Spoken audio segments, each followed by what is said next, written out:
Gracias por acompañarnos hoy. Lo primero que le pido analizar es la actuación hasta el momento del Consejo de Participación Ciudadana y Control Social.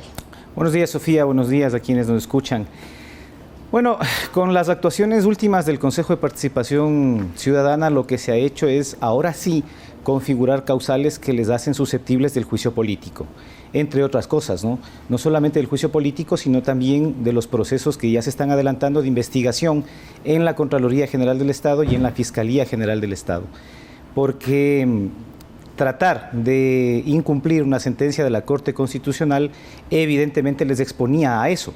La conformación de la famosa comisión para analizar el concurso de la Corte Constitucional lo que hace es hacerles ya que incurran en una causal de juicio político y por supuesto también que se expongan a las sanciones por el incumplimiento eventual de esa sentencia, de la sentencia de la Corte Constitucional. Detengámonos ahí, en esa sentencia de la Corte Constitucional, que también fue polémica porque muchos dijeron que la Corte Constitucional de alguna manera se protegió a sí misma, ya que ellos fueron parte de las autoridades que fueron nombradas por el Consejo de Participación Ciudadana transitorio. Sin embargo, es inapelable esta decisión, esta resolución. Absolutamente. Mire, yo mismo fui de aquellos que opinaba en contra de esa sentencia. Me parece que la sentencia tiene muchos defectos, tiene muchas objeciones, pero es una sentencia que está vigente, dictada por el máximo órgano de administración de justicia constitucional y por lo tanto tiene que ser acatada.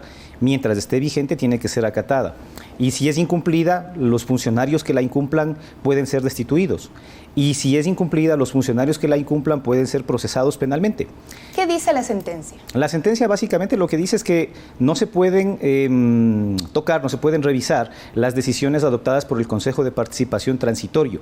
Es más, le dice al propio Consejo de Participación actual que ha perdido la capacidad de hacer autotutela administrativa. Esto es cuestionable, por supuesto, pero está vigente.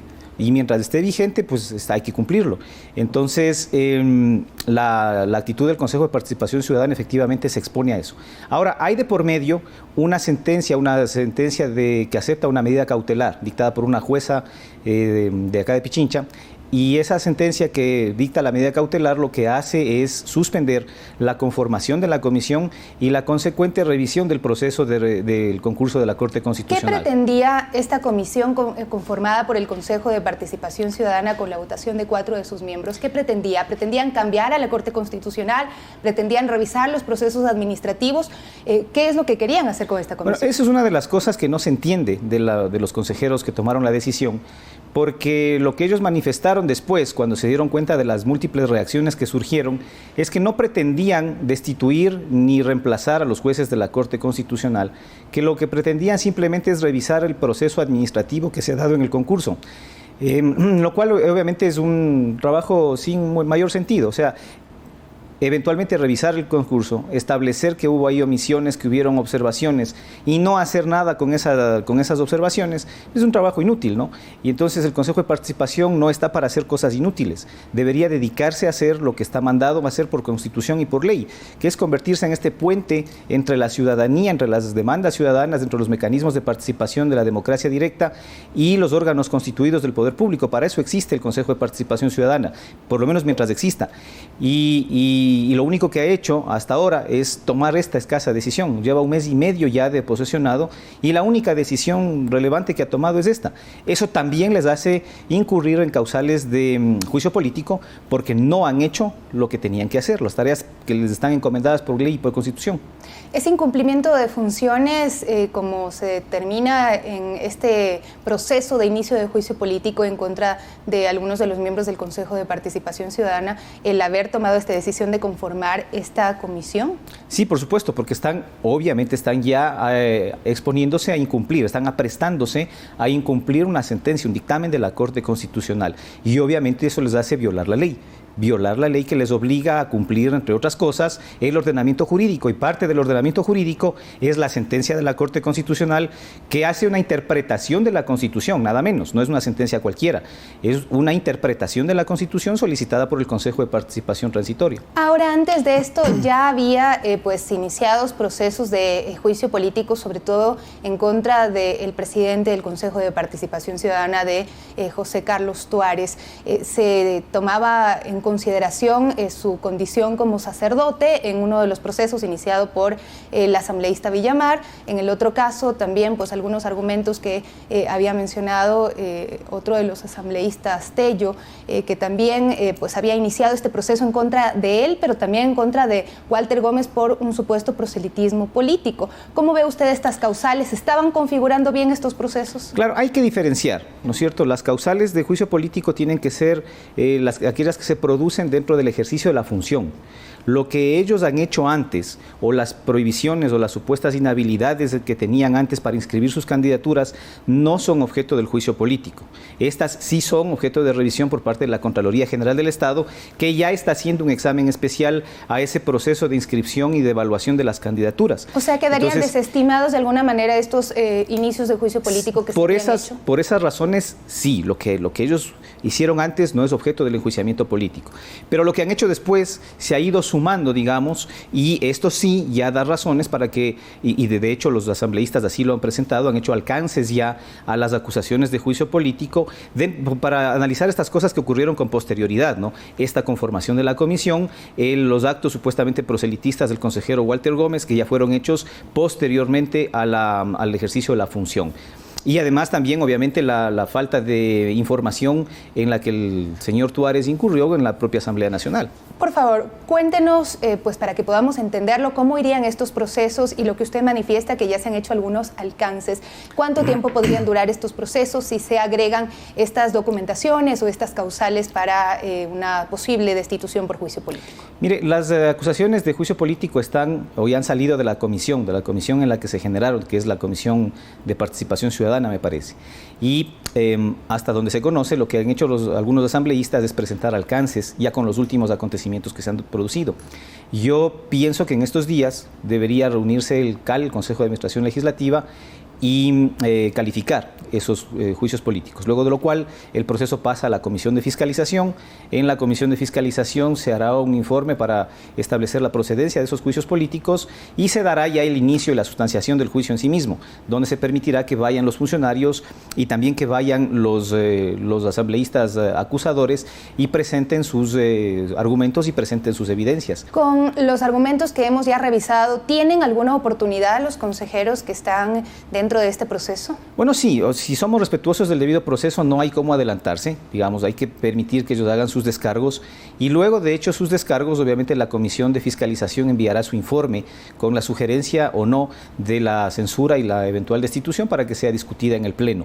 Pero obviamente primero hay que pasar por el debido proceso y hay que permitirles que ellos dentro del plazo que tienen para contestar, descargarse y presentar pruebas, pues lo hagan, esto es evidente. ¿Con cuántos votos quedarían destituidos los miembros? Además, sí valdría la pena aclarar el tema de cuántos son los consejeros que en este momento están incurriendo o que están inmersos más bien en este proceso de juicio político, porque inicialmente se había planteado contra José Carlos Tuárez. Después, el asambleísta Tello ya plantea también contra Walter Gómez este proceso de juicio político y se ha mencionado a los dos otros consejeros que votaron a favor de esta constitución de esta comisión. Claro, con la conformación de la comisión son 4 los consejeros que han aprobado esa decisión y son los 4 consejeros aquellos que deberían estar incursos en las causales de juicio político. La mayoría que se necesita es una mayoría simple, que me parece que son 70 votos, no es una mayoría calificada y con eso podrían ser censurados y destituidos si es que ya el proceso pasa todos estos filtros de trámite que tiene que pasar por las comisiones respectivas. ¿Qué pasa luego en el Consejo de Participación Ciudadana si llegan a ser destituidos? Bueno, tiene que designarse a los que vienen en votación, ¿no? A los que fueron electos en ese orden de votación, lo cual también genera una duda frente a la legitimidad de ese Consejo. Fíjese usted que con la votación que fueron electos y designados los consejeros actuales fue muy escasa, mucho menos la votación de aquellos que le siguen, ¿no? Entonces, pero bueno, este es un proceso en el que mientras el Consejo exista tendrá que ser reemplazado así y más adelante están adelantándose procesos de reforma constitucional, de cambio constitucional a través de la enmienda o a través del proceso de reforma para replantear cuáles son las atribuciones de ese Consejo o para replantear su propia existencia. Hay que ver cuál es la vía de trámite que acepta y viabiliza, valga la redundancia, la Corte Constitucional. En el análisis de la actuación del Consejo de Participación Ciudadana y Control Social, ¿de alguna forma no entra también en juego que ellos son los primeros consejeros elegidos de manera popular a través de la votación y por otro lado, de alguna manera no están pagando la novatada al no conocer bien las normas, a pesar de que pidieron asesoría también de algunos constitucionalistas para poder conformar esa comisión? Miren, no, porque el desconocimiento obviamente de las normas no exonera a ninguna persona, mucho menos a quienes se han postulado para nada menos que un cargo de la magnitud de lo que significa ser consejero de participación ciudadana. El Consejo de Participación Ciudadana es el órgano fundamental de la función de transparencia y control social. Así que quienes se aventuraron a presentarse como candidatos entienden que tenían la formación suficiente y el conocimiento de qué es lo que tienen que ir a hacer. Y si no lo tenían, pues tenían la obligación de informarse previamente a posesionarse y a ejercer el cargo. Y si no lo tenían, de todas maneras, tienen todavía la obligación de seguir asesorándose bien. Lo que sorprende, por supuesto, es que existan abogados que les alienten para que violen la Constitución, para que violen la ley, para que incumplan un dictamen de la propia Corte Constitucional.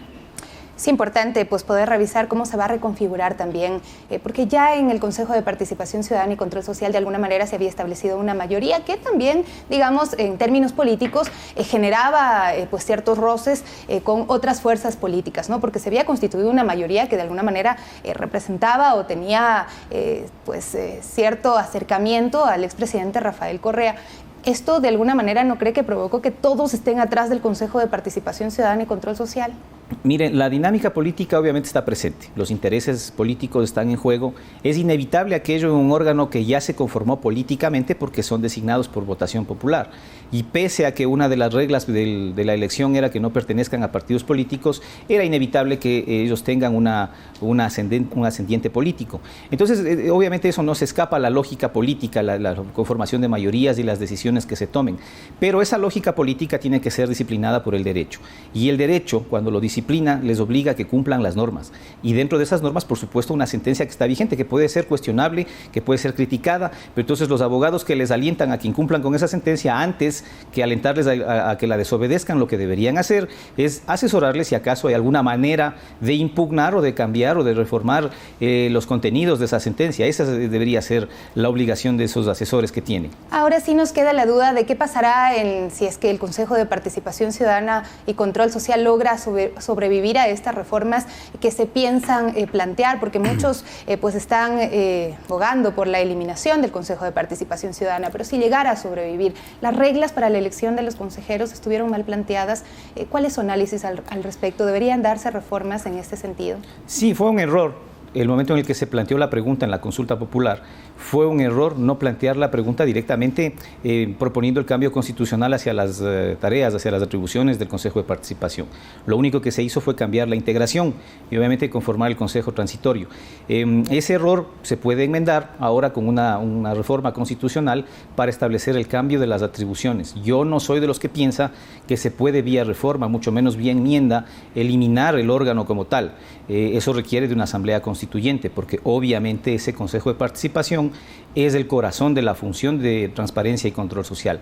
Si desaparece el corazón de la función, tiene ese cambio de estructura de la Constitución, tiene que procesarse vía Asamblea Constituyente. Y creo que esto les ha quedado claro a todos los que están promoviendo esos cambios, incluso en la Asamblea, que son donde se han producido las iniciativas más visibles, digamos, de producir esa reforma, y van a ir o por el procedimiento de la enmienda o por el procedimiento de la reforma, lo van a plantear y la Corte Constitucional decidirá cuál es la vía más adecuada para que se cambien y se reasignen las funciones de ese Consejo. Más allá de eso, ¿a quién le corresponde esta discusión? ¿A la ciudadanía, a los actores políticos? ¿Quiénes tienen que decidir si es pertinente o no un Consejo de Participación Ciudadana o Control Social? Bueno, siempre la ciudadanía tiene la opinión importante, siempre que no se vulneren los derechos, siempre que no se vulnere la estructura fundamental de la Constitución.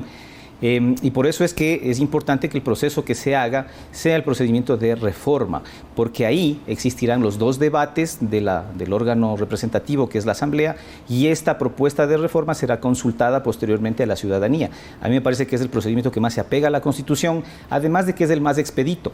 La vía de la enmienda a mí no me parece que sea la adecuada por el tiempo que demoraría entre uno y otro debate en la Asamblea y por la imposibilidad que existiría de que la gente participe, porque la enmienda constitucional procesa realizada a través del legislativo y una vez aprobada tendría que ya formar parte de la Constitución. Toda esta discusión se podrá dar mientras suceden estas cosas y estos problemas que se han dado con el Consejo de Participación Ciudadana y Control Social.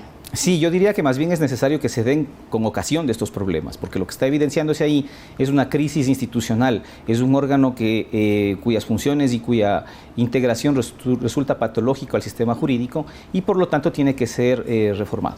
Para cerrar ya, abogado, hablábamos de la vía legislativa que está llevando a cabo estos procesos de juicio político, pero también está la Contraloría y la Fiscalía que están analizando ciertos procesos. ¿Seguirán mientras tanto? Sí, la Contraloría tiene que terminar su examen especial y en ese examen especial determinará si uno o varios de esos consejeros están incursos en prohibiciones, en inhabilidades para ejercer el cargo y obviamente podrá disponer su destitución. ¿Se tendría que analizar los perfiles de todos los candidatos que participaron? Sí, el examen especial es de hecho a todo el proceso, no está exento de eso ninguno de los candidatos que participaron. En la Fiscalía creo que el tema, con la decisión de la jueza que concedió las medidas cautelares, va a demorarse un poco más porque claramente el delito ya no va a consumarse.